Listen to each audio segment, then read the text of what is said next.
You're listening to Jim and Mike Talk. Recording at the Did You Say 7 Studios in beautiful Washington, New Jersey.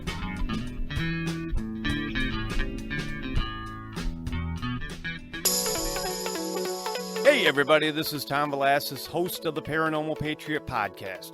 If you like the paranormal, supernatural, conspiracies, spirituality, or even politics, do yourself a favor and tune into my show every week, The Paranormal Patriot. It can be found on Spotify, it can be found on Google Play, and our host site, Podbean. Again, if you like the paranormal, spirituality, supernatural, conspiracies, or politics, do yourself a favor and listen to my show, The Paranormal Patriot. Now, let's get to what you were really looking forward to, Jim and Mike Talk. Take it away, Jim and Mike.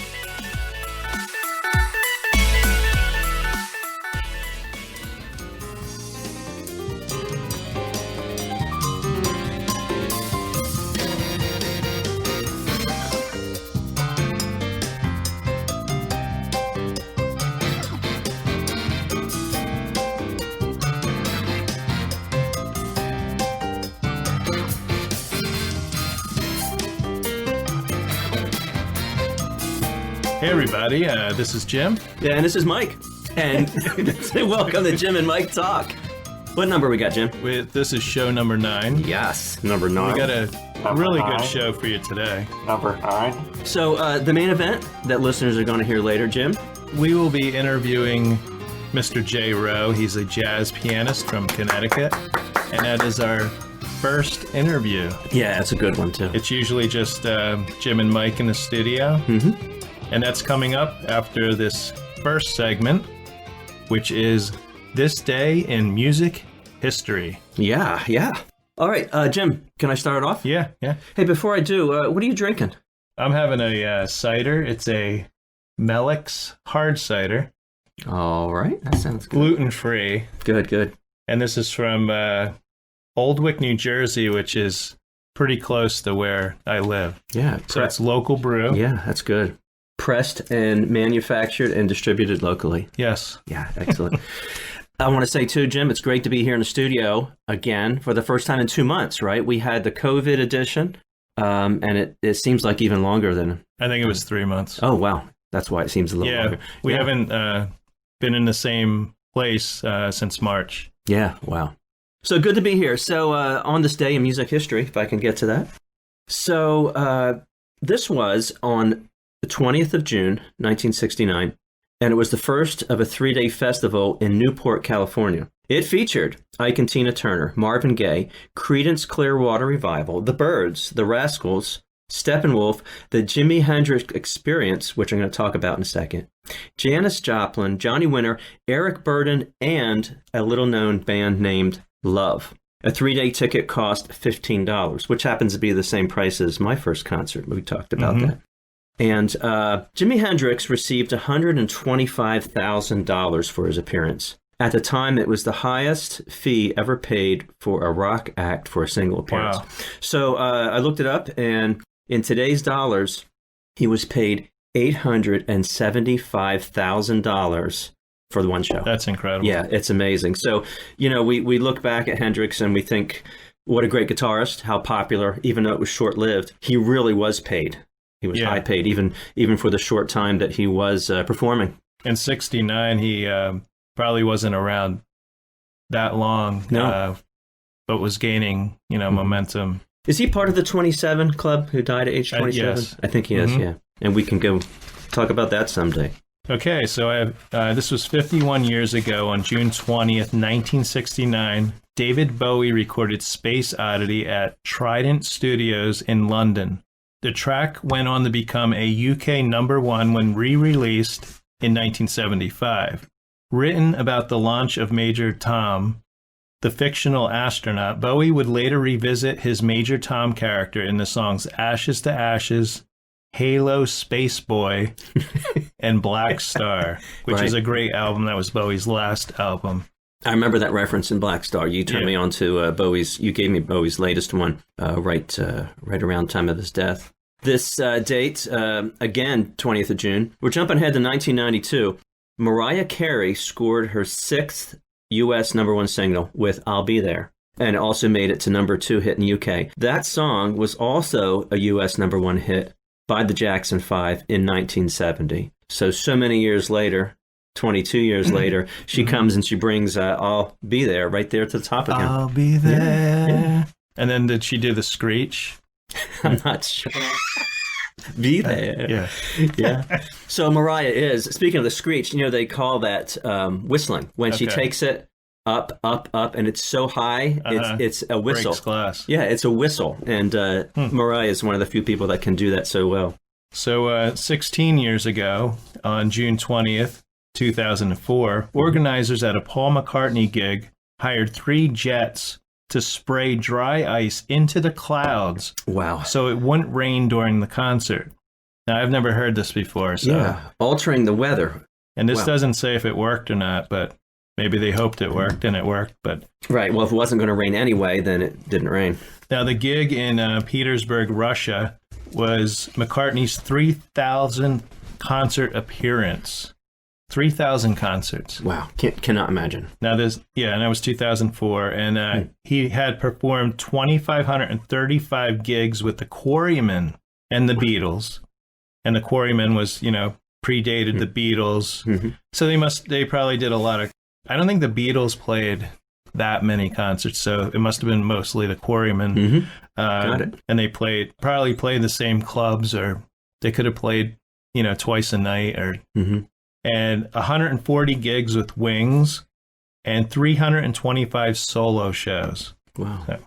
Sir Paul McCartney. Yes. Who visited us here in the studio just last month, I think. Yeah, he hopefully he'll come back. Yeah. This day in music history, 20th of June, going back 12 years now to 2008, American singer and songwriter Jimmy Buffett announced that his Margaritaville holdings had partnered with New York gambling company Coastal Marina to buy the Trump Marina Hotel and Casino for $316 million. Okay, so you have Jimmy Buffett buying out Trump Marina Hotel and Casino. His vast business empire also included tequila, beer, frozen food, footwear, restaurants, a resort, a record label, and a recording studio. It's a lot of holdings. Quite the business, man. So Rolling Stone magazine back 14 years ago estimated his earnings to be, and his value to be, $44 million. So in today's dollars, again, I calculated. So Jimmy Buffett in today's dollars is worth $52 million. Okay. Margaritaville. Yes. I'll drink to that. 4 years ago, this is only 4 years ago, and you may have heard about this, lawyers for Led Zeppelin asked the judge to throw out a case accusing the band of stealing the riff for Stairway to Heaven. Singer Robert Plant, guitarist Jimmy Page, and Warner Music argued that the claimants had failed to make their case after 3 days of testimony. Now, I remember this being on the TV and in the news. Yeah. Yeah. And I heard both songs. Yeah, and it does sound really similar. And apparently, this is the band Spirit toured with Zeppelin. They opened for Zeppelin, so they knew the guys. You never know. Right. It can be, Jim, it can be in your mind subconsciously. Oh, You hear a riff, it's catchy, and it's good. Yeah. And you're a musician. It can come out. Oh, yeah. So the band were accused of basing Stairway on the 1968 Spirit song Taurus. Now, I have an update. This is actually from March of this year. So if you're wondering how this came out, this is from CNN.com. The legendary rock band Led Zeppelin won a major copyright battle on Monday over claims that parts of their song Stairway to Heaven were stolen. The Ninth Circuit Court of Appeals upheld a jury verdict that found that Stairway to Heaven did not infringe on the 1968 song Taurus by the rock band Spirit. That's from March 10th. So Led Zeppelin wins then. Yes. Yeah. So, when you do, I won't take this too far, but, when you do listen to the original by Spirit, yeah, it's similar, but it's really not the same. I mean, there's these sounds that are, it's different. Yeah, and I don't... What's your take on it? Yeah, and is that, I mean, maybe you can tell, is that an instrumental by Spirit? Or I know the beginning sounds like... Yeah, it's the riff. It's the way the guitar notes are played. It's similar, but it's not the same. Yeah. So is it stealing if it's just a little similar? Yeah, so you're taking part of a song that maybe sounds similar, but if the song, I'm not familiar with the song Taurus. I'm assuming it might have lyrics, but of course it wasn't anything to do with the lyrics. It was just those. It was a series of notes. Yeah, a combination of notes and their timing, and it sounded like it hinted towards it, Yeah. But so Led Zeppelin wins. Yeah. So Jim, we got the main event coming up. Yeah. Next up, we have an interview with Jay Rowe. So stay tuned.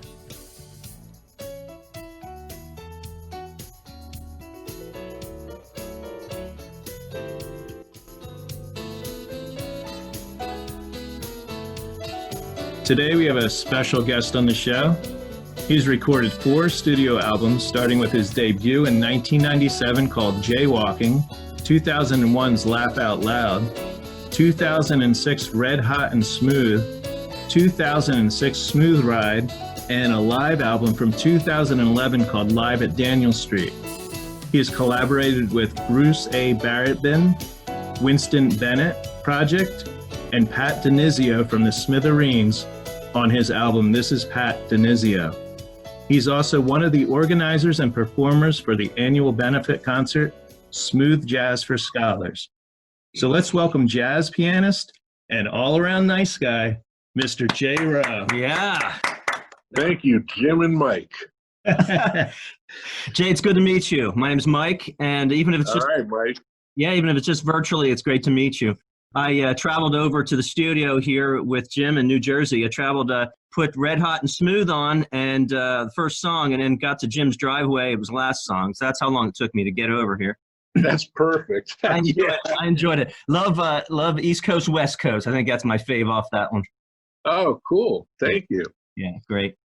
So how are you doing during the this quarantine? I know you're doing some live streaming. You do the Tito Tuesdays. Yeah, and I do. When I'm home, I've been doing a Saturday. I call it my solo piano cocktail hour date night. Good. Yeah. I usually do that. How long is that? Like Well, that goes for like 2 hours. It's been it's funny because this whole quarantine thing, when it started, it was getting into late March. Right. Yeah. So we just got back onto daylight savings time, but the weather was still kind of cold. Yeah. So 6 o'clock at night, people were home at that point. It seems like now that the weather's warmer and it's lighter out now. People are going. Maybe. Yeah, they're staying out longer. So I've been starting between 6:30 and 7, and I end up going for 2 hours. And the cool thing about Facebook Live is that people can replay it at their own convenience. So I host watch parties, maybe four watch parties or so after I've done one of these Facebook Live shows, and that works really well because there are people in different parts of the country in different time zones or even overseas who are able to watch when it's convenient for them. Yeah, that works out well with Facebook. Yeah. Now, you probably miss the live shows. How many shows do you usually do a year? Well, I mean, I'll play between clubs and private parties and concerts. I'm probably playing 200 times a year. Okay. Wow. It's a lot. Yeah. I mean, that's pretty much my main thing. Yeah. I definitely miss, I miss the live shows. I've liked the Facebook Live has been convenient. That's for sure. And you do get to interact with your fans on there. It's a lot of interaction. I mean, I feel that there's as much dialogue between me and the people commenting as there is if I was doing a live show. Yeah. Just don't have the eye-to-eye contact or the shaking of the hands, the getting up close like that, right? No, but it's interesting to be able to talk to people, I mean, when you feel like you're having a conversation, as people type in, I can't talk. It's not like a Zoom meeting or something like we're talking now, but there is interaction, and I'll comment on something somebody posts, and then they'll write back, and as long as I see it. It's great that the technology is out now, for COVID-19. It's a good timing for Facebook Live. It really is. What it's done is it's given people the ability to like have a talk show in their home. Yeah. Anybody could do it. I mean, if this were like 1968, this wouldn't be happening. No. Hey Jay, I know you live in Milford, Connecticut. Is that where you grew up? Is that where you spent most of your time going back in history? Yes. That is your home area then. Okay. Yeah. Oh yeah. Yeah. So when did you start taking an interest in playing piano? This is going way back here. Were you one of those kids that were forced to take piano lessons and such? Well, I'll put it like this. I mean, I was very aware of music, from the time I was a child, a toddler, really. I mean, I was asking for Beatles records for Christmas, when I was 4. So I started out at first taking guitar lessons when I was 8. And I had a teacher who was very, very methodical, strictly, guitar playing made easy for everyone, books 1 through 5. And I mean, he didn't teach me any differently than he taught the kid who was more interested in baseball down the street, whose parents thought maybe he should also play an instrument. Right. Whereas, I had a pretty deep connection with music very early on. But I did that for a while. I was a good kid. I was respectful of my teacher. I practiced my lessons every week, even if it was on top of Old Smoky and instead of Sunshine of Your Love. Yeah. And so that went on for about a year, guitar lessons for about a year. Okay. And then I took, about a year off. Between 3rd and 4th grade, I didn't have any music lessons at all. Then right before 5th grade started, my mom got me taking piano lessons again. Okay. And the funny thing about the piano, now having taken guitar lessons, guitar can be not as visual an instrument as piano, meaning that the piano looks the same really from left to right, Yeah. So it's a little easier, once you start playing and once you start, messing around a little bit. The piano for me was an easier, even though I was taking formal piano lessons and in a very traditional kind of way, the piano was easy for me to start figuring out chords on my own and then learning how to play songs that I liked and that I wanted to play. Mm-hmm. Right. Once you intuit that, once you have that and you find it yourself, you find those chords on your own, they're there forever. That's right. Next. Yep. And I mean, and it was kind of a step-by-step process. In the beginning it was, I always tell people the first song I learned off of a record, by myself was At the Hop from the good old American Graffiti soundtrack. Yeah. Back in 1974, American Graffiti was that soundtrack really made people aware of 50s music, 50s and early 60s music all over again. That was the first time I heard Buddy Holly. That was the first time I heard Chuck Berry. Yeah. That was the first time I heard the Beach Boys.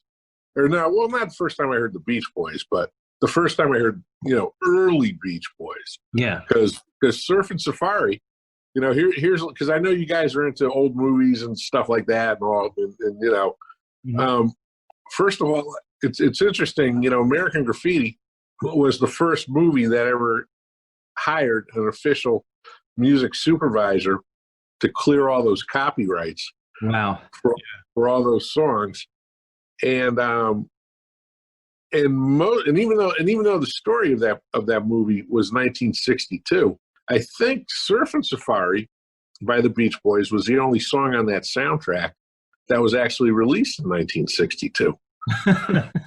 Wow. You know, but that one soundtrack really introduced me to, you know, so much early rock and roll between Buddy Holly and the Platters.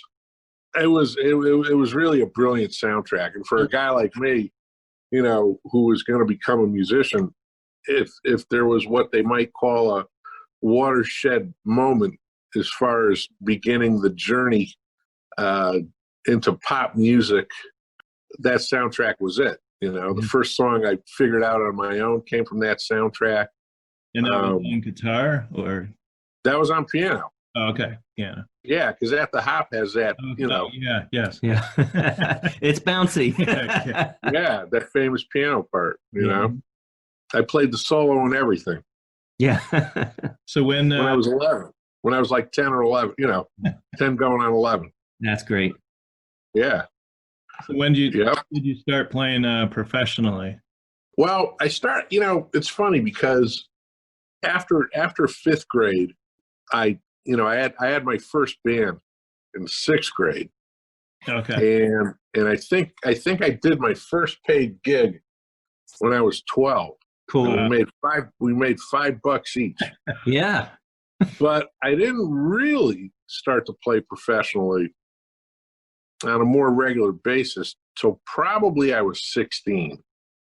Okay. You know, little gigs were coming in, you know, here and there. I had really gotten much more into playing jazz at that point.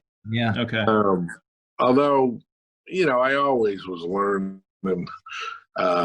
you know, the rock songs of the day and very aware of what was going on. You know, I mean.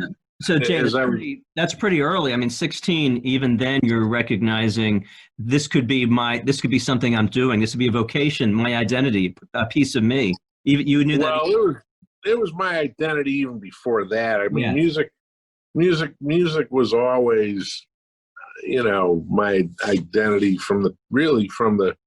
it was my identity as a very young fan as a child.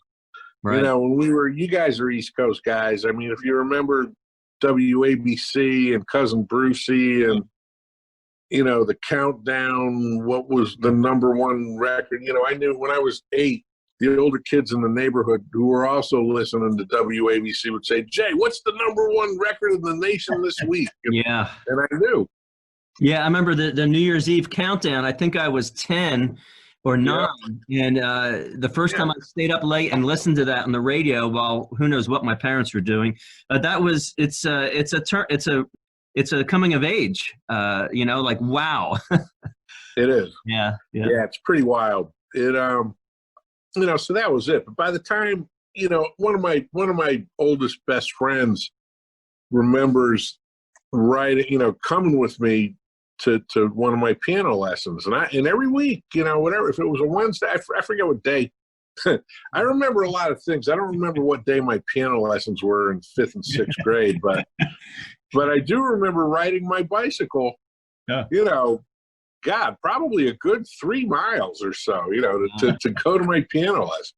Well, right? get the blood pumping, right? Before you get your fingers on the keys, you were awake, right? Oh yeah. You know, ride the bike there. What was really funny, you know, I hadn't ridden a bicycle in a very long time. From the time I was 16, I started biking again, like in my early 30s, you know. Yeah. But once I'd gotten my driver's license, I kind of abandoned bike riding. Now it's my favorite source of exercise. Wow, that's you know. Yeah. And I'm not like a crazed rider or anything, but when I think about that as a kid, you know, I probably rode, you know, a good 3 miles, you know, on my to go to my piano lesson once a week. And one of my oldest friends remembers coming to one of my piano lessons and thinking, "Oh my God, you're riding all this way to go to piano lessons." and what he'll never forget, and what he reminds me of, he says, "And you said to me, but this is what I want to do." You know, like for a live, you know, so I knew as a 12-year-old, 11, 12-year-old, that's what I wanted to do. And it was, I was a terrible athlete. If I had been good at too many other things, there was not much in my life at all that made me the least bit unique amongst my peers. And music was the only thing I had, to stand out. Right. Did you at all. Did you have any other jobs though, other than a musician, or is that how yeah, my only two jobs, other than playing music, in 57 years, has been my paper route.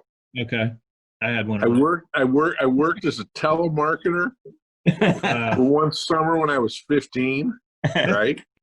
And then, when I went to music school, and going to music school for me was the same as going to college. It was a 4-year program. I came out with a bachelor of music degree, and I worked in the cafeteria, Right? Because I didn't want to starve. I knew, all I ever heard about growing up was starving college students, and I thought, I'm not going to be a starving college student, so I'll work in the cafeteria. Yeah. And it was great. And I loved working in the cafeteria.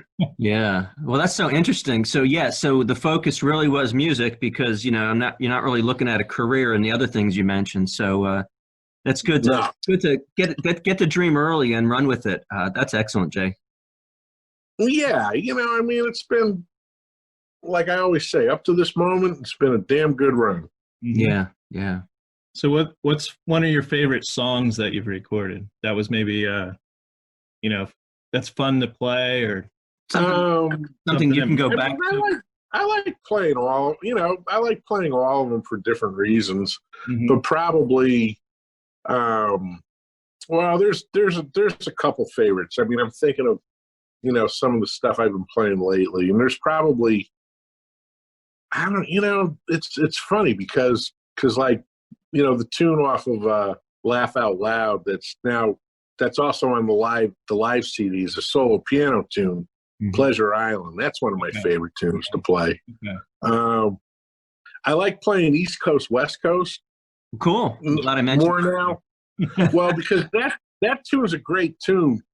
Like if I got to go total showtime, like I could actually make an entrance during that tune because it starts with the bass and drums. Yeah. They could get the groove going. Yeah, well, Jay, I'm a drummer, so probably that's why I chose that one. I really like the beat, and then of course you just go off with it on piano. But it's just it's a great song. I'm gonna listen to it some more as well. Thanks. Yeah, that tune. What was interesting about that particular CD, Red Hot and Smooth. Yeah. I didn't do that. I didn't do any radio promotion on that CD. Yeah. Any marketing I did was through a company called smoothjazz.com. But they're great. I've recommended them to a lot of different artists, and they have a huge following with their website. 500,000 to 1 million listeners on their internet radio station. And that exposure through them kept Red Hot and Smooth pretty much alive, for the last 14 years, really. Yeah. And it's not like it's a ton of money, but to get paid any sort of residual income on a regular basis. If it ends up paying their utility bills every month or gas in your car, it's substantial. Right. And the download sales that they generated alone, more than paid for doing the record. Yeah. Exactly. So it's pretty good. Now my latest CD, which I put out in 2016, Smooth Ride. Yeah. I did more radio promotion on that, and that was, that CD's been doing very well. That's almost 4 years old now, and it's the music business is different as it is. A lot of the streaming and satellite radio and all that stuff, and the cable music channels have created a bit more of a level playing field than there used to be. Mm-hmm. When you were competing against artists on major labels, in the mid 90s to early 2000s, when I put out my first few CDs, it was like you were competing against Warner Brothers. Yeah. Oh yeah. Yeah, you had to get out there and promote. You had to be heard. You couldn't just be like across the internet, like you said. I agree with you. It's more of a level playing field. Yeah. And I was lucky to be touring with a number of different artists. Between 98, say 1997 and 2008, really. Mm-hmm. I was at that time. I was playing in 3 different bands that were touring, not touring heavily, but enough where if I crisscrossed across the country 30 times, and played to 50,000 people or so. Wow, that was enough, and when I was prominently featured as a sideman, that was enough for me to have enough of a recognizable name where there was more of a national presence than there was just a local presence. Yeah, that's great that you can be that active and not, like you said, not be out on your own alone. You're actually playing with these people, getting the gigs and getting heard. Well, it ended up being, a pretty good, a low risk model, that's for sure, because there's artists who go out there and this is a whole other side of the coin, but I read, Steve Gorman, the drummer from the Black Crowes. Mm-hmm. I read his book that just came out, I don't know, late last year, early this year. Great book from his perspective about the Black Crowes. And, for a lot of rock bands, it seems to be an all or nothing proposition, whether or not they're even going to be able to make a live.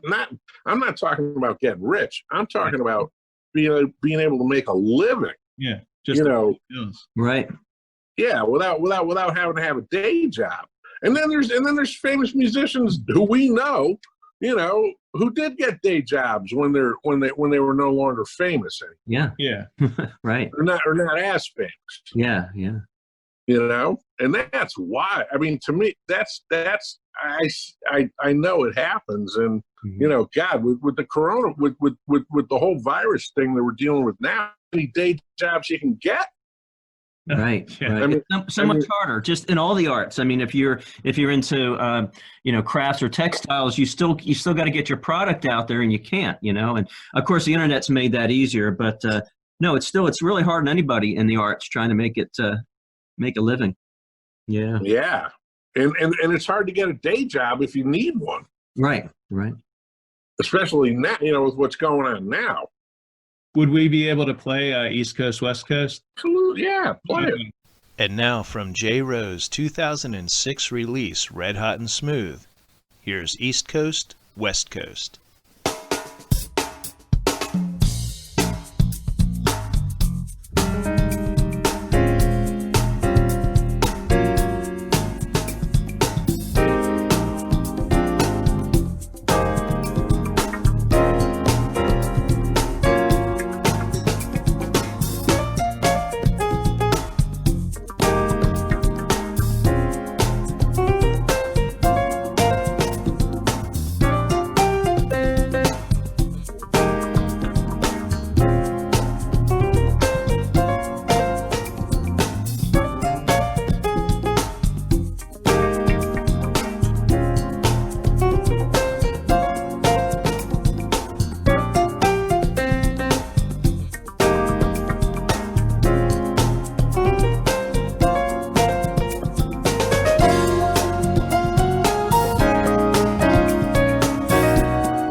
And now back to our interview. So let's go on to Pat Dinizio. And for those who don't know, Pat was the lead singer of the New Jersey band, the Smithereens. Pat unfortunately passed away in December 2017. I was friends with Pat. We weren't buddies, but He was Pat here to your house. Yeah, Pat was a friend to everybody, he met. Yeah. I'm interested when you first met Pat. I met him. I met him, but when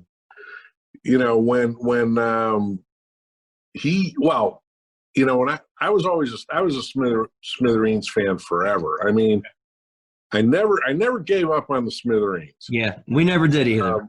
Yeah, I mean, 87. Yeah, the first. Well, it was funny. Stone Pony in 87. Yeah, we tried to get in. And then the Beacon Theater, a great show from up in the balcony there in 88. In 88, yeah. So. Yeah, well, the first time I ever saw them was the big, the Green Thoughts tour. Mm-hmm. Okay. They played Toad's Place in New Haven, Connecticut. That was in 88. Yep, and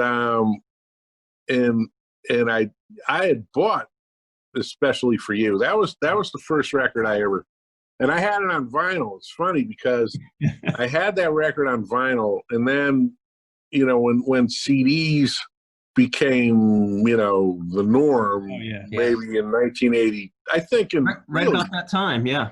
86, 87, I think was when they really CDs became the norm. I think I got, if I remember correctly, I think I got a CD player for Christmas and maybe Christmas of 85 or Christmas of 86, somewhere around there. 87, I got a CD player. Yeah. U2, Joshua Tree. That was my first CD. Yeah, well, I'm remember your first remember. kiss and your first CD. Yeah, there you go. Yeah, my first CD was actually a Bartok's Concerto for Orchestra, because I had heard that classical music was the most worthwhile music to because of all the silence. Right. Yeah, dynamic. Yeah. Mm-hmm. And then gradually, I forget what I got after that. But really, the long and short of it is, I was refurbishing whatever I had on cassette tape, whatever I had on vinyl. I was buying duplicates on CD, and Especially for You by the Smithereens was one of those records. I wish, I probably don't have that vinyl anymore. I kind of wish I did, but I remember again, and it was funny because Enigma Records was also part of. Well, no, they were distributed by Capitol, and then there was another small jazz label at the time. It was really funny because I was still into alternative rock and stuff like the Smithereens that was so reminiscent of the Beatles and the British Invasion.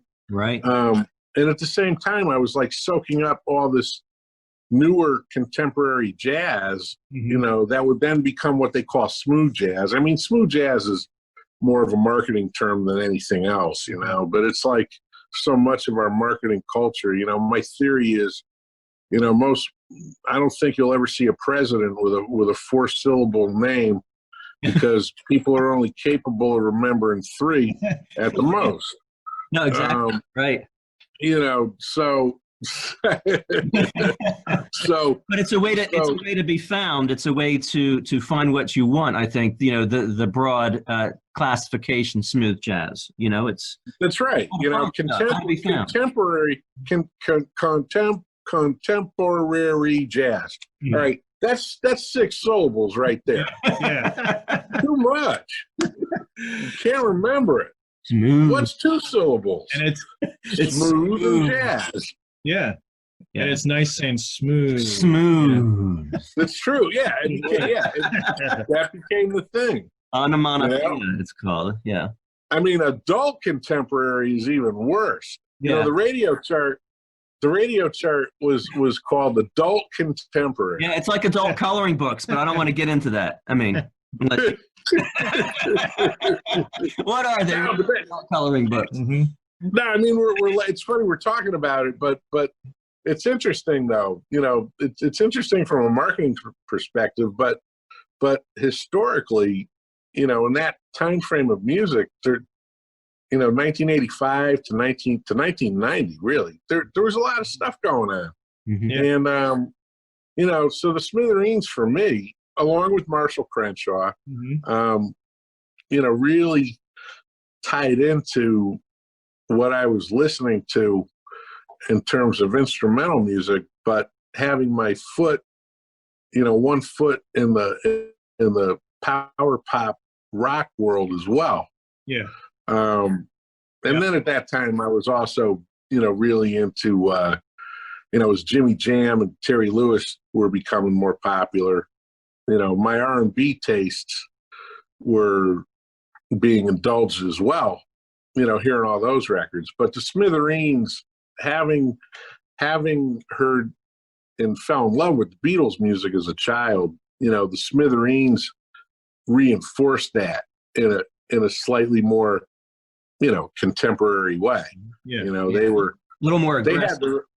They were drawing on that, and had their, had their own sound. I mean, Pat as a singer is probably the most distinct baritone voice that ever existed in rock and roll. Yes. Besides Elvis Costello. Yeah. I mean, but Elvis Costello is a higher baritone and almost a tenor at some point. Believe it or not, I could actually sing most of the Smithereens songs. Okay. And I don't sing, but I could actually sing most of those songs.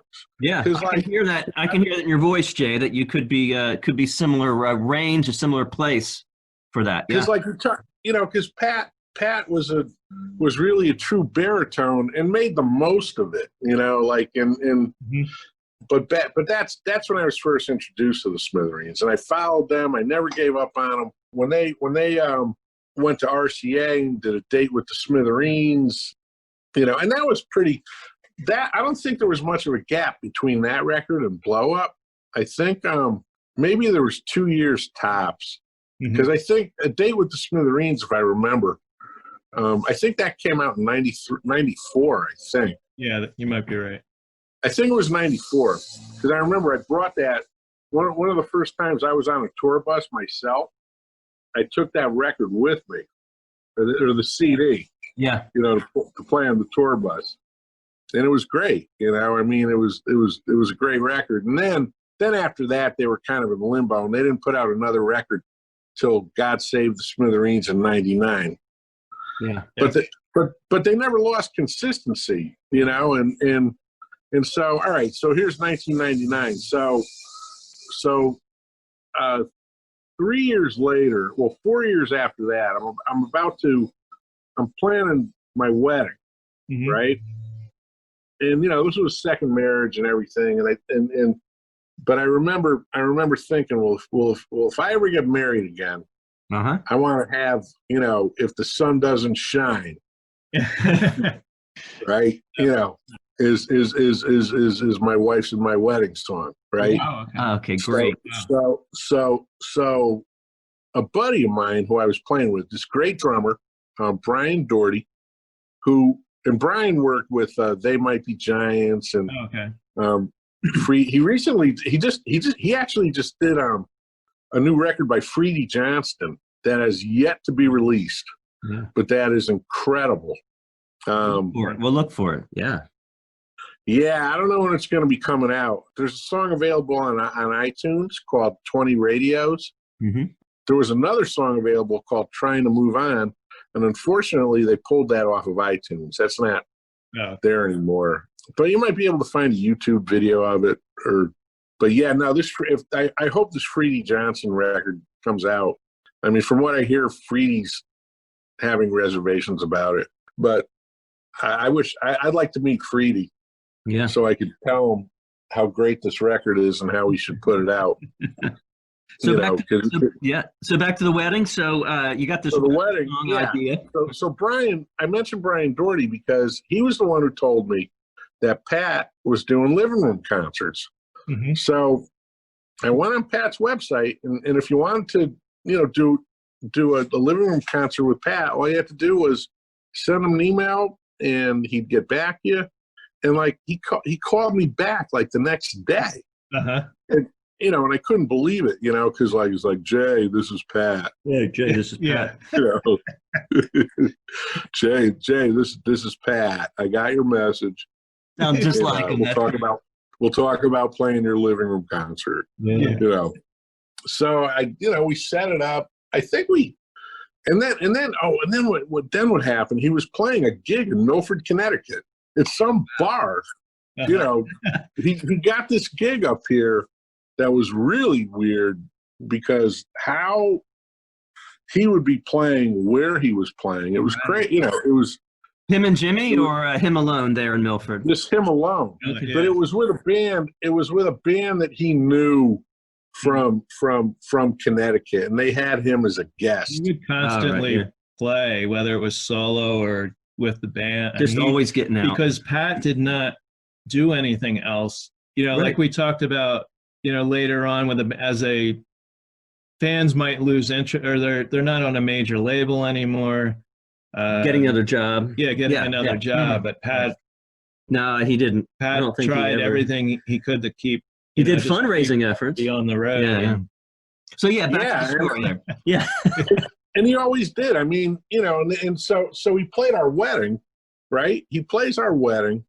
You know, we booked it. We got it all set up, and you know, and I remember. Oh God, it was really funny because you know I thought something weird kind of happened, and I said to him, well, what if something else pops up? And he says, nothing else is going to come up. Mm-hmm. And I'm like, okay, all right. So he does. He did the wedding. Now the funny thing was, I mean, it wasn't funny at the time. I think, you know, here's some inside shit. Well, no, actually, no, I didn't. Now, okay, so now I remember. I paid him a deposit, right? I gave him a deposit, right, which was like half of his fee. Yeah. So he's come. You know, we're at the place and we're waiting for him. Now, all we were going to do, he was just going to have like a half-hour spot. Yeah. Right. Right. I mean, I made it easy for him. I made it. Yeah. I treated him like the star I thought he was. Yeah. And made it as easy as possible for him. And the guys the guys in my band learn you know the Smithereens tunes that we played. Mm-hmm. And he got there late. There was like this big there was a big there was a car accident on the George Washington Bridge, and I mean, the reception was almost over, right? I mean, I had to be out of there like around 6 o'clock. Right. You're also preoccupied because you are getting married that day. Now, what year was we it? we were already married. We were at the reception by then. Oh yeah. What year was it? 2004. The no cell. So he couldn't have called you on a cell phone like they. Oh, we had we had cell phones then. Mm-hmm. Oh yeah. So he's called like, Pat, where are you? Oh man, I'm still stuck in traffic. Okay. You know, so he makes it to the wedding, and he gets there, and my band is playing, right? You know, playing and everything, and so then we got Pat up, you know, quickly because we had about a half hour or so. You know, he does his thing, and it's great. I mean, it was great. And then, you know, what do we play? He played, you know, If the Sun Doesn't Shine. He played, we played Especially for You. Yeah. And I played with him. And then he and the guys finished up with A Girl Like You. And then Pat and I played a little bit. Like we played Surfer Girl. Oh, and, yeah. You know, a couple other things. And so, you know, we're hanging out a little bit, you know, and he says, yeah, man, we should do a record together. Oh, just like that. Okay. Yeah. Wow. So a year later, my brother-in-law, who lives in Texas, goes to see the Smithereens, and I don't even think, we didn't know that he was going to see them, right? Mm-hmm. So we got a call, I don't know, it's around like 11, almost midnight or something. The phone rings. It's my brother-in-law. And he's backstage with Pat and Jay. Right? Yeah. And he's like, hey, I'm backstage. And Pat gets on the phone. He says, yeah, Jay, this is Pat. Listen, I'm home in a couple weeks. I'm going to call you. You know, we got to do this record. Yeah. I'm like, okay. So he called me. You know, I go down to, you know, to the haunted house in Scotch Plains. Yes. Mm-hmm. Hollingsworth house. Yeah. He called That's it. right, Hollingsworth house. No, I called the haunted house. Yeah. Well, he had all his Adams, you know. I mean, Yeah. his buddy. Who's his buddy? The kid he grew up with who used to help him all the time. Paulie. Who? The roadie, or? Yeah, the guy who. Or bass Yeah, player. Nah, I forget this guy's name. But when I walked in, he says to me, "Now, don't let this freak you out. It's a little bit like the Addams family in here." Yeah. And I'm thinking, yeah, it kind of is, you know. And He had a stuffed bear too in there. Right? Yeah. he had all kinds of shit. Yeah. I mean, We were at his house for a concert. Yeah, I met his mother just hanging out in the kitchen, and oh yeah, really cool conversation. She had just won the lottery, by the way. She just won like $9,000. I don't know, something. It was, you know, you couldn't make this stuff up, you know. And then that was during a lottery period. then. What's that? She had just won the lottery then. Yeah, that day she won. Yeah. Well, I'll tell you, she's got to be like 92 years old now or something. Yeah, or Oh, older. man. Yeah. But I mean, you know, My that one, wife nothing could kill her. yeah. Well, my wife got Pat got mad at my wife because my wife sat out there. The one concert, we had been to a couple, At his house. but she sat out there the whole time talking to his mother, and his mother wanted cigarettes, and I guess she wasn't supposed to smoke or quit smoking. My wife didn't know that. She's And I feeding her think cigarettes. I think she got, Pat wasn't yelling or anything, but he gave her a little talking to, because my wife bought her cigarettes. Yeah, And yeah. Came back from Oh, the God. we were handing her man. cigarettes. That's too much. It was always interesting being around Pat. Well, Jay, you guys sound great together on that the Sellersville concert. Is that right? Am I right Yeah, about did that? you- Yeah, that was. Oh my God, that was something. Because He only did one show. Is that true? Yeah, and that was really too bad. You know, I mean, you know, but you know, the good stuff. I mean, if there's an upside to anything, it's that they ended up, you know, when we did the solo record, it was kind of a bit of a down period for the Smithereens. Yeah. But I would say, like, in the next couple of years, you know, they came back pretty strong. You know, they They did. you know, they were working more, you know, they seem to be in a good groove, in a good rotation. Meet the Smithereens, Tommy. Yeah. Uh, Yep. In 2011, I think there was, it was called 2011. Oh yeah. Yep. That was a great record. Yeah, that and was I think, a comeback. and I think, you know, it helped them, you know, secure a position in which if they were doing, you know, 35 to 50 shows a year on the regular, Yeah.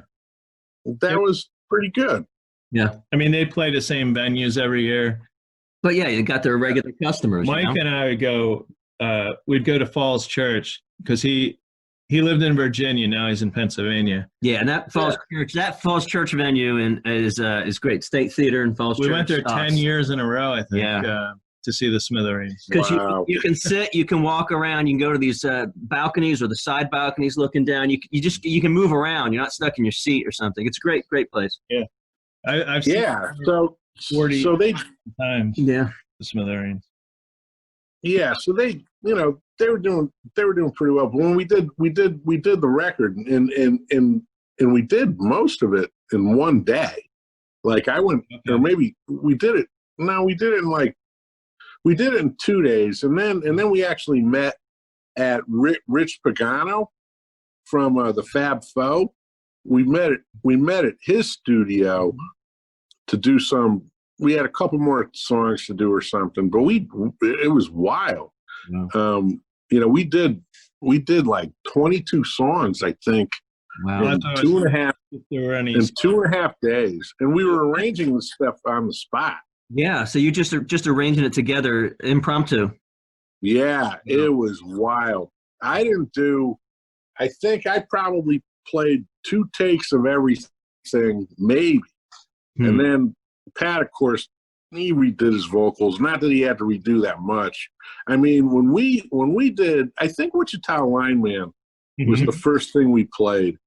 And I'll tell you, for me, that was magical. That's one because of that was magical because here I am, really getting to play with somebody whose music I love, somebody who I'm a huge fan of, and to hear that voice of his, singing Wichita Lineman, that was just amazing. And then, when we got to some of the ballads and stuff, that was all over the map, and that really showed Pat's range as a singer, how versatile he was. And I think there were a lot of things he didn't get to do, with the Smithereens. And I'm glad we got to do what we did because it's still available and we can all still enjoy it. I mean, I still enjoy it. Right. I put it on from time to time. Yeah.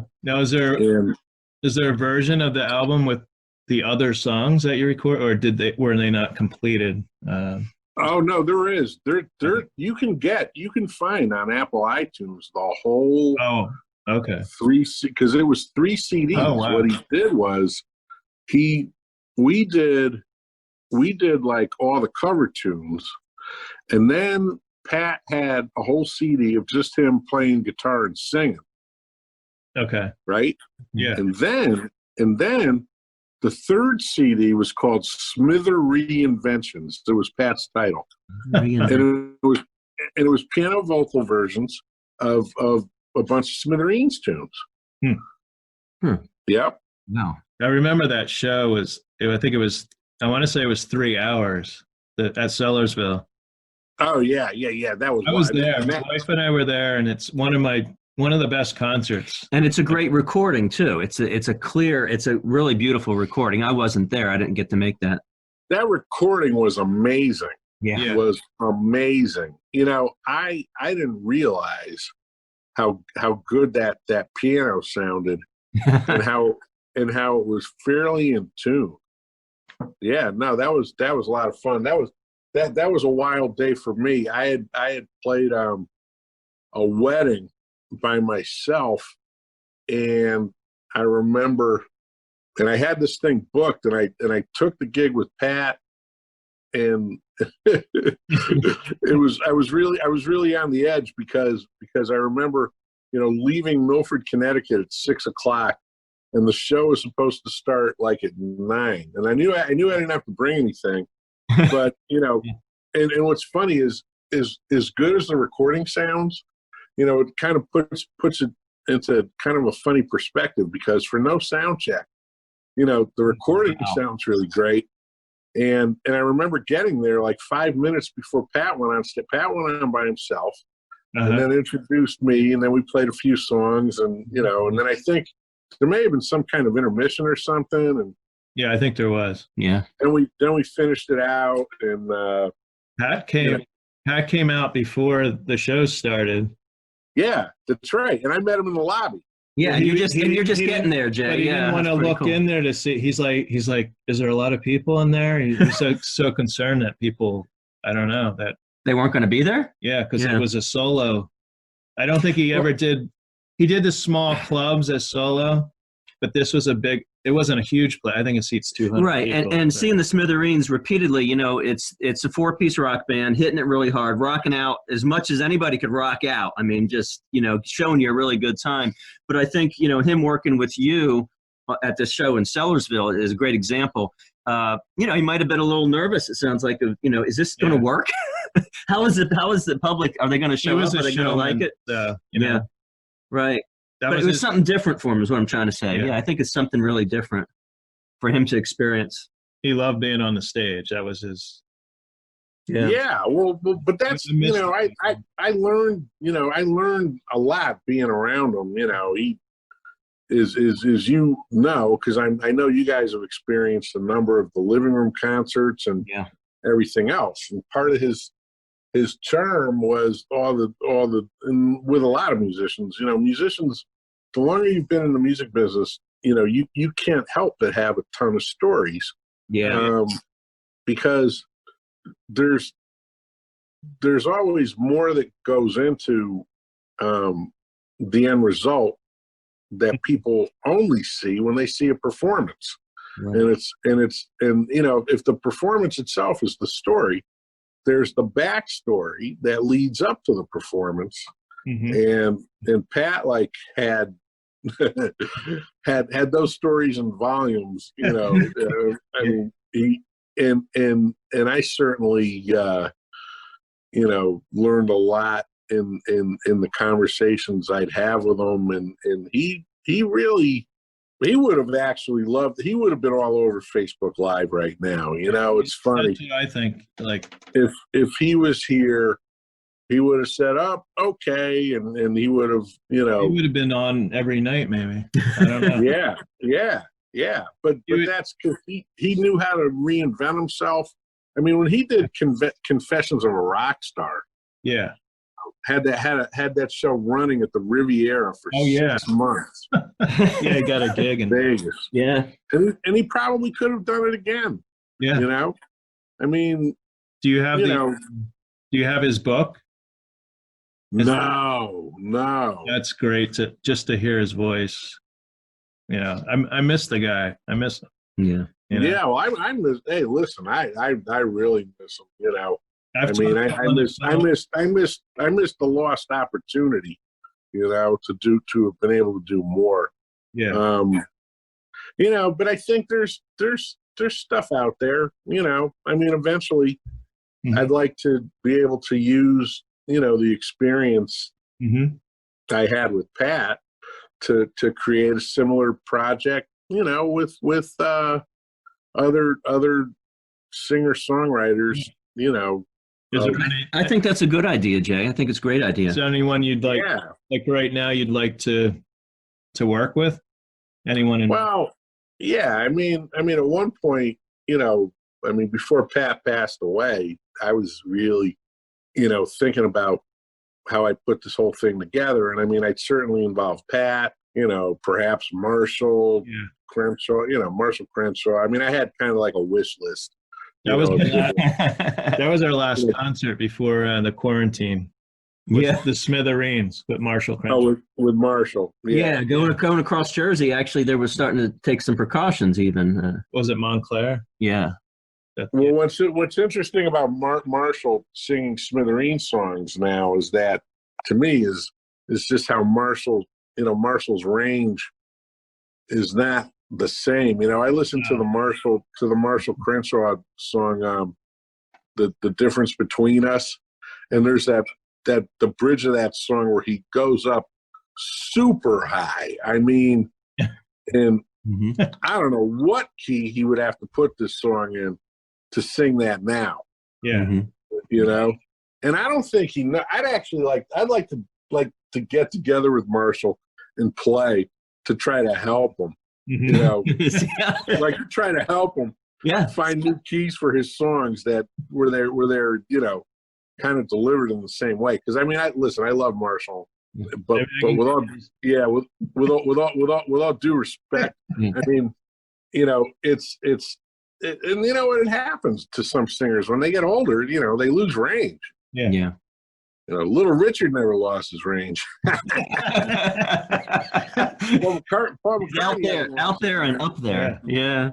I mean, I don't think Steve Tyler's lost much range. I think Bon Jovi has. But that's another session, right? That's another main event when we talk about Bon Jovi. We might have a Bon Jovi. Anyway. That's right. All the Jersey guys. All we don't like Bon Jovi. Well, that's putting it too plainly. Bruce fans. Yeah. Oh, that last Bruce album, I love it. Yeah. and we went to see the film as well, major motion picture. But yeah, Western Stars is a great Bruce Springsteen album. But anyway, Yeah. let's talk about your Smooth Jazz for Scholars. Okay. And for people who don't know, this is correct me if I'm wrong, annual 2-day concert that benefits the city of Milford, Connecticut's public school music department. And Yes. it's in its 18th year. Is that true? Well, if it actually happens this year, this will be year 18. Okay. And you're doing one day, right? We're doing one day. I mean, it's the shows that would have been May 1st and 2nd we're scheduled for 2 shows on October 3rd. Yes. Okay. And it turned out that I had to change venues. And that's the reason why I put the 2 shows on one day. Is it turns out, there's another promoter in town who does different shows in the room that I use, and it turned out that his October 2nd day that he said was booked was really only booked for the sound company to come in and set up the PA. Oh. He calls that his setup day, but the only one who's setting up is him in the sound company. Yeah. So I said to him, I got a problem because one of my artists couldn't make it on the 3rd. And, to avoid him having to give me back his deposit or for me, so I don't eat a deposit, I said, can you do the 2nd? And he said, yes. So if we actually have it, we're going to be having 3 shows, 1 show on the 2nd and 2 shows on the 3rd. Okay. Wow. But of course we're all, everything that's going on now is still an unknown. Right. Tell me what it looked like over the years. This has been over the 17 years you've done it. This been you and some other artists performing together to benefit? Yes. We usually what happens is there's 3 to 5 smooth jazz artists on the bill at the same time. And it's usually, I mean, in the beginning, God, I used to have 4 artists all the time, sometimes 5. And it was almost like a jam. I mean, it was almost like this huge, it's not a jam session because we know what tunes we're playing up front. But, there were times where this show could go for 3 hours. Yeah. Now we pretty much keep it down to 2 hours. I don't know, maybe I'm getting older and, we're all getting older. So what's your connection with the support for raising money for the public school music department? Interesting. Yeah. Originally when we started doing it, I had envisioned putting the money towards aspects of music education that were a little more extraordinary, like having visiting artists. Right. Doing stuff like that, because that was really what had inspired me early on, to want to play music, as a career, and the whole visiting art, to see like an amazing artist come in and play and hear music in a way that you've never heard it before. Right. As a young person, it's very inspiring. It can be very inspiring. Mm-hmm. Absolutely. And so that was the initial goal. And so in 2003, I was lucky enough to be involved with 4 different artists, right? Chieli Minucci in special effects, right? This other smooth jazz guitarist, Ken Navarro, and then saxophonist Marion Meadows, and then my old buddy from New England Conservatory, Nelson Rangel. I was involved with all of them. I was playing live with special effects, Ken Navarro and Marion Meadows, and then I had written many tunes for Nelson Rangel, and so we were all. I could call those guys up and say, "Hey, I'm putting the show together. Would you like to do it?" And we set it all up like that. So that was the first show in 2003, and lucky for me, it went well, and at that point, the profit was, I gave like a little over $1,000 to each high school. Okay. Wow. Nice. So, and then the second year we did it in a bigger auditorium, same lineup. And then I gave the school system over $5,000 for the whole, and the head of the music department at the time chose to start a music department activity fund, right? That all the teachers could dip into when their annual stipend ran out. Yeah. Because they get like a stipend to buy sheet music, like the high school band director might get an annual stipend to buy her music for the marching band or something. The 4 songs maybe or whatever. I don't know. Or whatever the hell they got. Yeah. And then when that runs out, they're done. Wow. They get no money till the next fiscal year rolls around. Right. Yeah. So, and the other thing, with me, like in terms of fundraising in general, there's a lot of fundraising that goes on, in Milford, Connecticut, and many other small towns, but beyond merely doing fundraising, I wanted to create an event that the people in town who actually are fans of this music, really, really appreciate.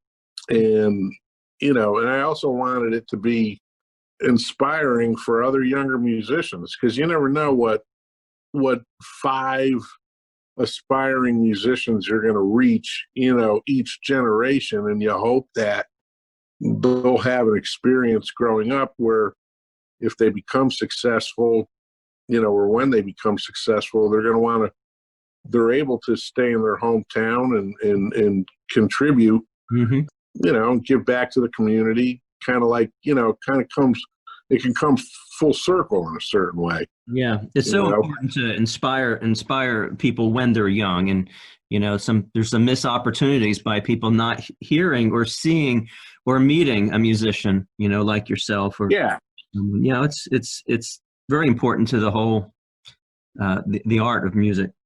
Yeah. So that's really where it all started. And, we've done pretty well. I mean, I wish it's a single event, that happens over the course of 2 days.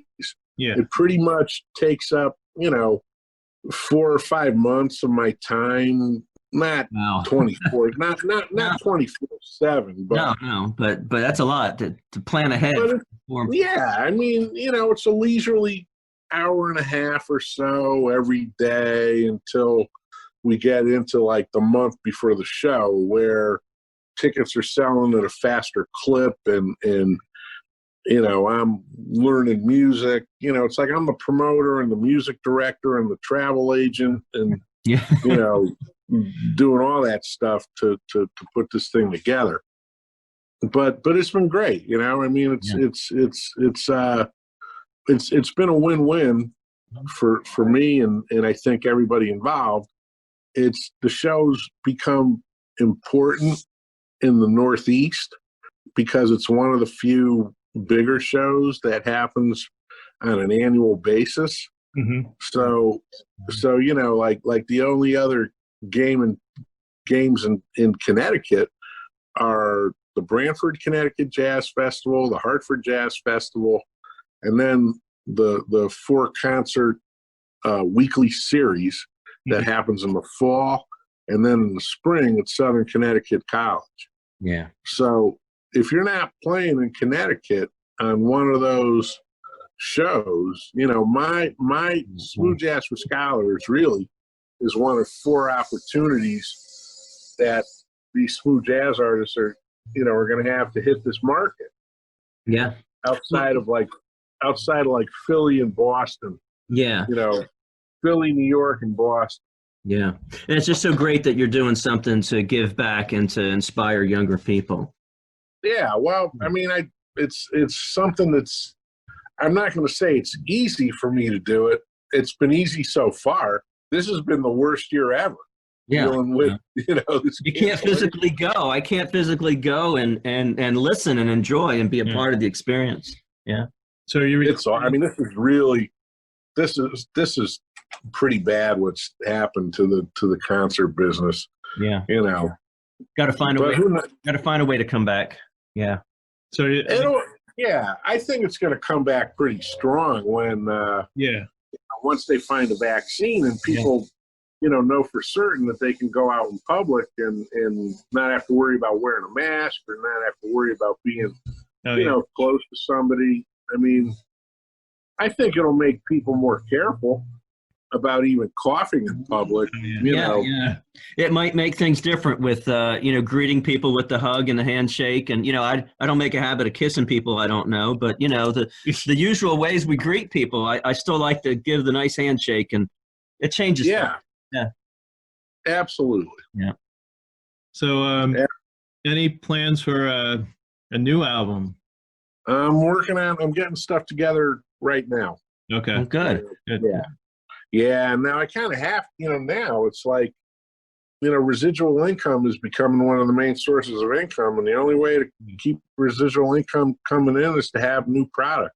Yeah. Mm-hmm. Yeah. So, now I have to do it. It's like the scene in Goodfellas, where the Hell's Angels, where the bikers come into the bar, right? And when they don't leave, they lock the door and they say, "Now you can't leave." It's like I feel like those bikers. Now you have to make a new record.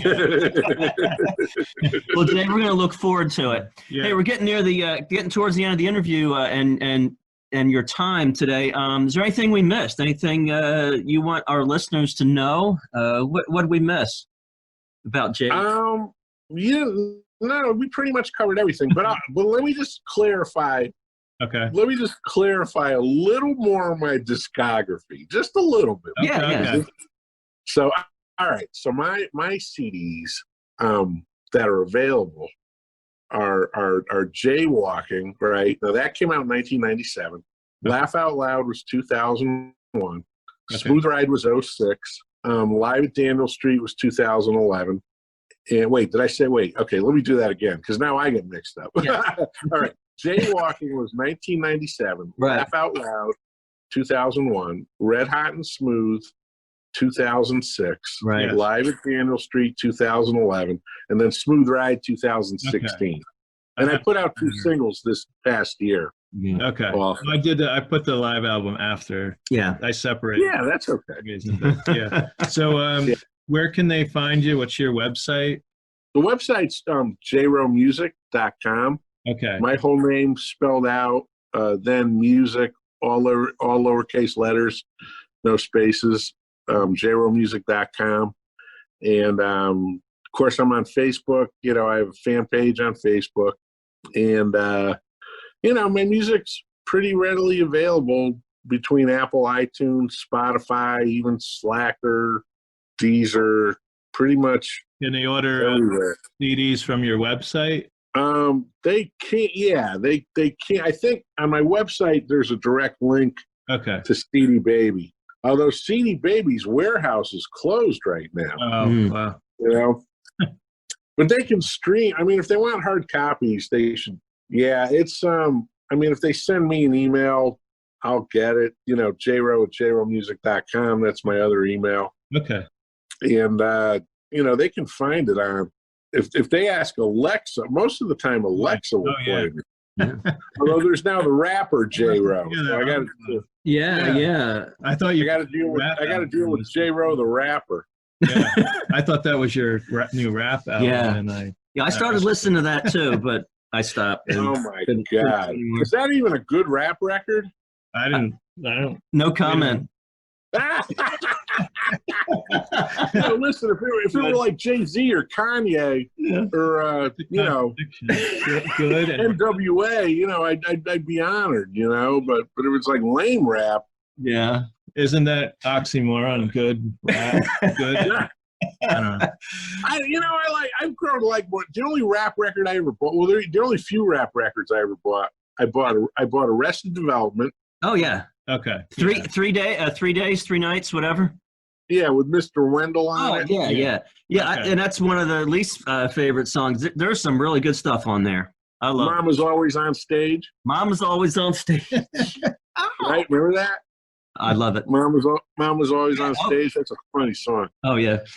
And then I bought Kanye's rap records because my buddy John Bryan produced Kanye, which we were laughing when that.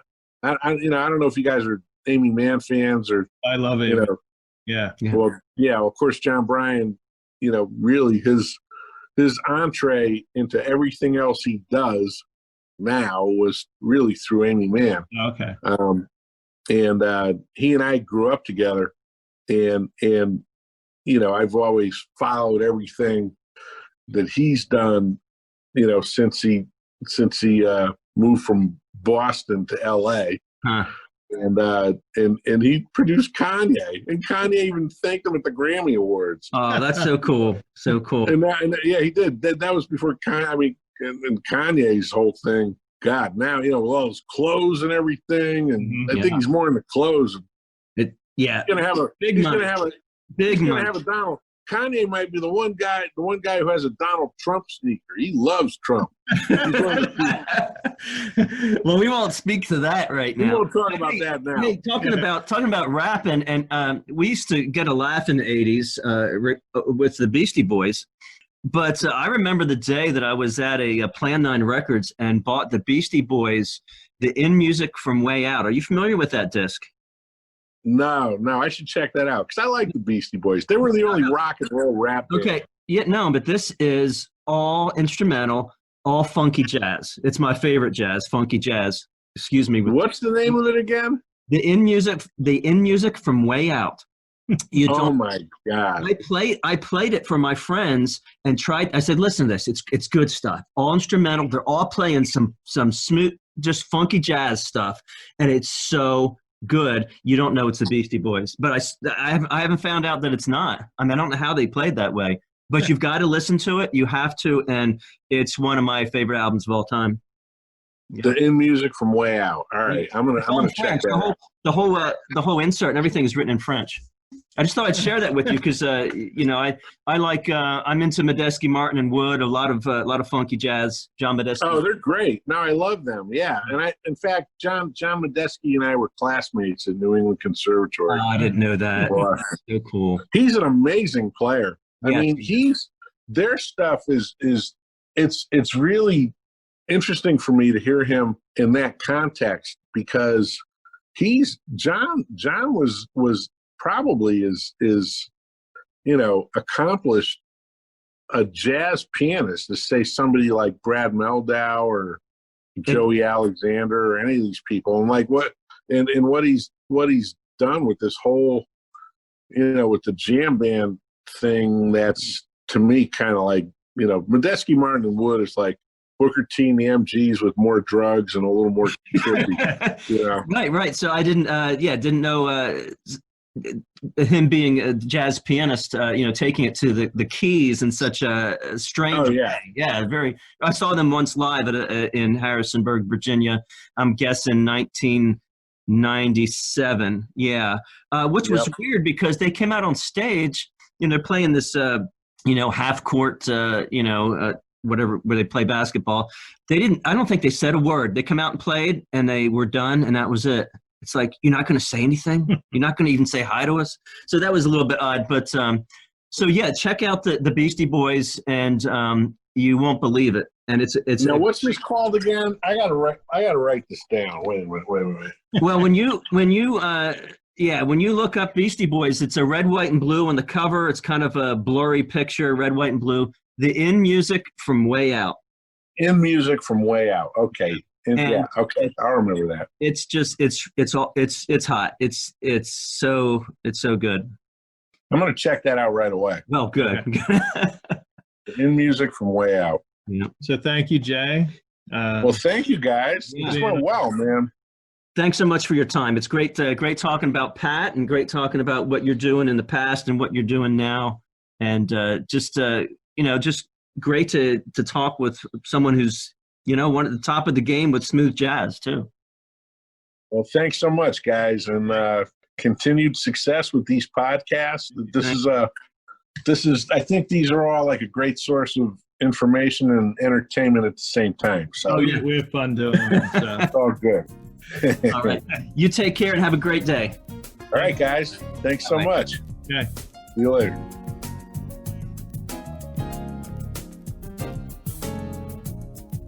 So, Jim, that was a great interview with Jay Rowe. Composer, musician, fundraiser, all-around great guy. Yes. Yeah, it was great meeting him virtually, us here in the studio and him there in Milford, Connecticut. And be sure to check out jrowemusic.com. Great. All right, I hope all the listeners enjoyed that interview. We're going to just finish up here with some movie trivia. Yes. You want to go first? Yeah, I want to start it off. I was going to give you the years for each one, but So let's. what are we reading from, Jim? So this is Movie Mania, game of famous quotes and questions. So Yes. I think we're going to do 3 of each. That's right. I was going to give you the years of each, but it's funny how it came out to be 80s. So your category is 80s movie trivia. Nice. All right, so first one here. Listeners, we're also going to pause unless Jim just jumps on the answer here. In the movie Stand By Me, Yes. what was it that caused 4 neighborhood friends to set out through the countryside on an overnight hike? What was it? It was a dead body. It was they set out to find a dead body. Yes. Yes, 1986. So, you got it. And, last time we kept score, being the loser here, I don't really feel a need to keep score. But go ahead, Jim. What do you got for me? This is from 1990. Mm-hmm.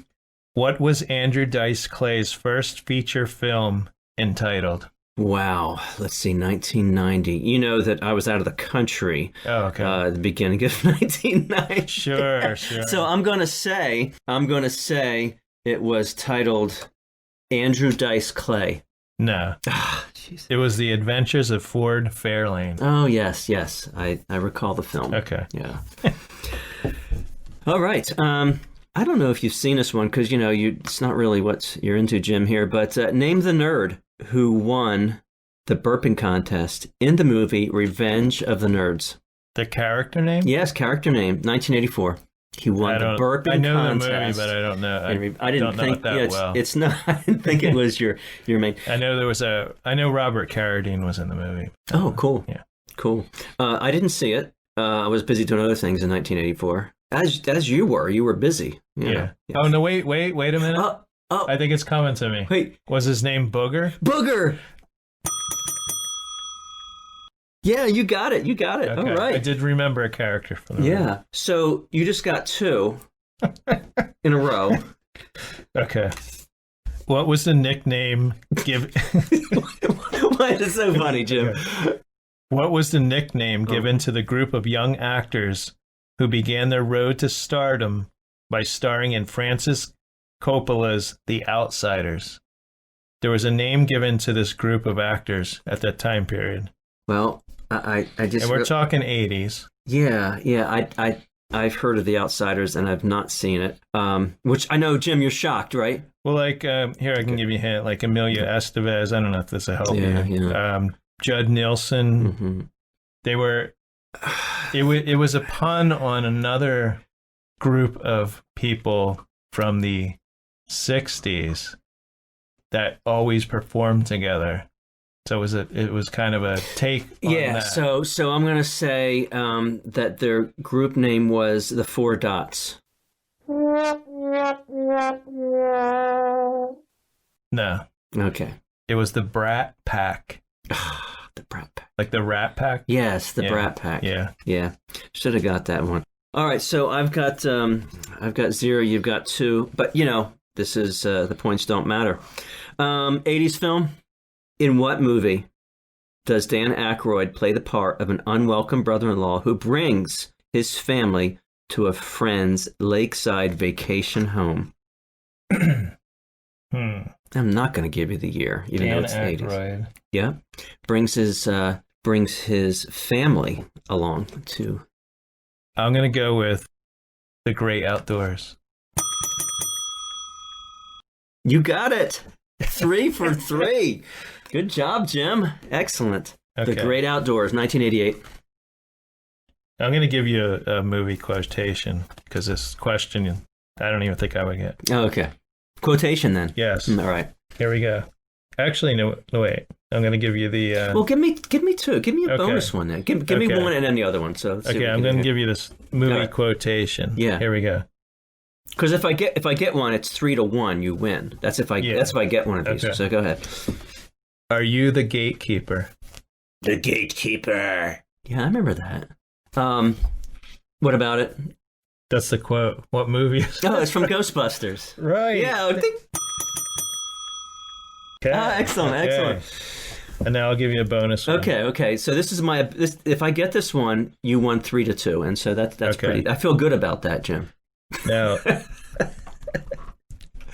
Okay. Yeah. I'm gonna actually be sad if you don't get this. Okay. I'm gonna cry.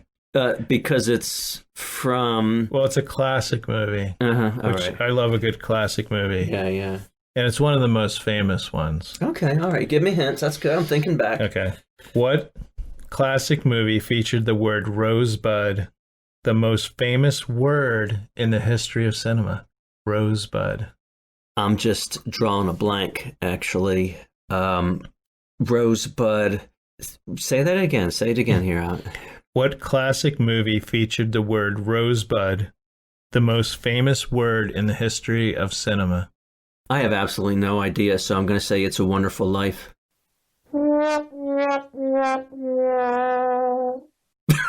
Well, that's a good guess, but that's not it. No, what is it? Citizen Kane. Oh, okay. Yeah, Rosebud. And Rosebud, do you know what Rosebud was? No, I do not. Do you think it was a person? But it wasn't. It was a sled. Ooh. Oh, spoiler alert. Ding, ding, ding, ding. Now I know everything. I don't even need to see it anymore. All right, we thank you all for listening. It's been a great show. Great to meet Jay virtually. Oh, yeah. And hope you got all 6 or 7 of that movie trivia. Okay. We'll see you next time. Yes. Today's show was produced and edited by Jim Thatcher and Mike Rush. You can find Jim and Mike Talk on iTunes, Spotify, iHeartRadio, Stitcher, and their host site, Podbean. Intro and exit music by the band 99%.